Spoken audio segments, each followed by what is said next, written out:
Assalamualaikum dan salam sejahtera semua. Pada video ini, kami akan membicarakan tentang penyebaran sintakmatik kata kerja aktif transitif berdasarkan korpus DBP. Profesor Dr. Zainuddin M. Ham 2013 mentakrifkan hubungan sintakmatik sebagai hubungan antara unsur-unsur yang terdapat dalam suatu tuturan yang tersusun secara berurutan dan bersifat linear. Penyebaran sintakmatik mengetengahkan kedudukan sesuatu unsur atau konstituen dalam sesuatu ayat.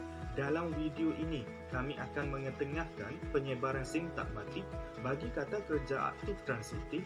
Antaranya, kata kerja aktif transitif perlu diikuti objek untuk melengkapkan maksud ayat, boleh dipasifkan dan boleh dihadiri oleh kata adverba dan kata kerja. Pertama sekali, penyebaran sintakmatik kata kerja aktif transitif memperlihatkan wujudnya objek selepas kata kerja. Nick Safran Karim 2015 mentakrifkan kata kerja aktif transitif sebagai kata kerja yang mengandungi objek, iaitu terdiri daripada frasa nama untuk melengkapkan maksudnya. Sebagai contohnya, ayat mereka menjalankan tugas dengan penuh setia yang telah dipetik daripada data korpus DBP. Berdasarkan ayat tersebut, menjalankan ialah kata kerja aktif transitif yang diikuti oleh frasa nama tugas yang berfungsi sebagai objek. Jika objek diturunkan menjadi mereka menjalankan dengan penuh setia sahaja, maka ayat tersebut adalah ayat tidak gramatis dan tidak dapat untuk difahami maksudnya. Dari aspek semantik pula, hubungan sintakmatik pada peringkat sintaksis dalam susunan beberapa perkataan dalam ayat boleh berubah dan menyebabkan makna ayat juga berubah. Bagi kata kerja aktif transitif, misalnya, objek perlulah hadir selepas kata kerja. Jika objek mengalami pendepanan dan berfungsi sebagai subjek tanpa mengubah struktur ayat, maka ayat tersebut akan membawa maksud yang berlainan. Sebagai contohnya, Abu Bakar memarahi kedua orang perempuan itu. Jika mengalami pendepanan objek, kedua orang perempuan itu memarahi Abu Bakar. Berdasarkan contoh tersebut, kedua orang perempuan itu merupakan frasa nama yang berfungsi sebagai objek. Apabila kedudukannya diubah ke hadapan menjadi subjek tanpa mengubah bentuk ayat tersebut, maka ia telah mengubah keseluruhan makna yang ingin disampaikan. Maksud sebenar bagi ayat tersebut ialah Abu Bakar yang ingin memarahi kedua orang perempuan itu, bukannya kedua orang perempuan itu yang memarahi Abu Bakar. Justru itu, dalam konteks kata kerja aktif transitif, objek wajib hadir selepas kata kerja tersebut untuk menyempurnakan maksud ayat.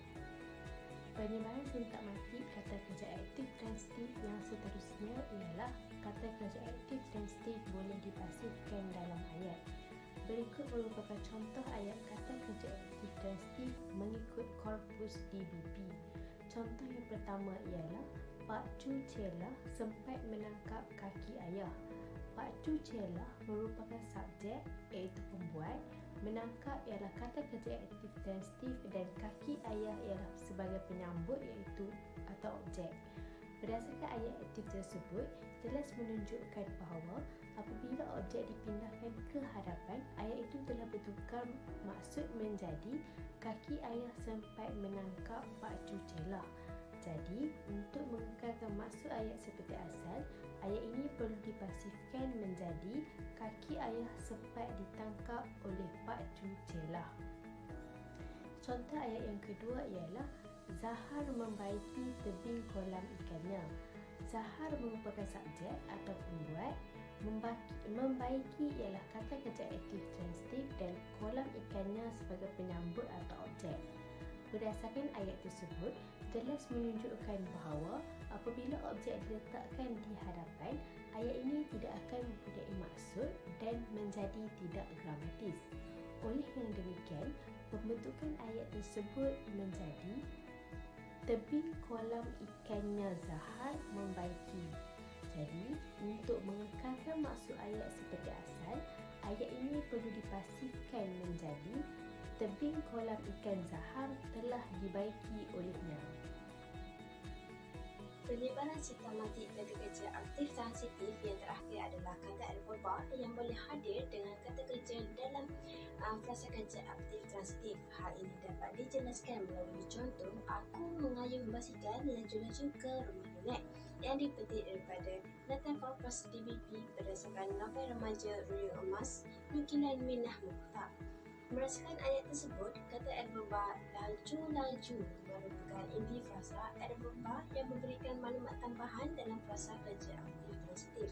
Apabila kedudukan kata adverba diubah menjadi ayat aku laju-laju mengayuh basikal ke rumah nenek dan aku mengayuh laju-laju basikal ke rumah nenek, ini menunjukkan bahawa kata adverba laju-laju boleh hadir di mana-mana bahagian dalam ayat, sama ada sebelum, selepas dan berjarak daripada inti frasa kerja iaitu kata kerja aktif transitif Melayu. Ini kerana ia berfungsi gramatis sebagai keterangan tambahan untuk menerangkan kata kerja tersebut. Jika keterangan tambahan dikukuhkan, ayat ini masih berbentuk gramatis dan maksud yang ingin disampaikan masih dapat difahami.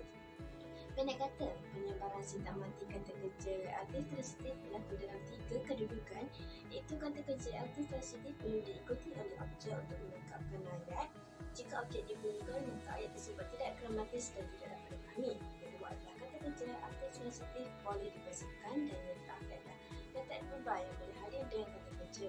Kata adverba ini berfungsi memberikan maklumat tambahan dalam frasa kerja aktif transitif dan ia boleh hadir di mana-mana bahagian dalam ayat, dan ia boleh digugurkan kerana ia hanyalah maklumat tambahan yang merupakan sebagai pilihan sahaja.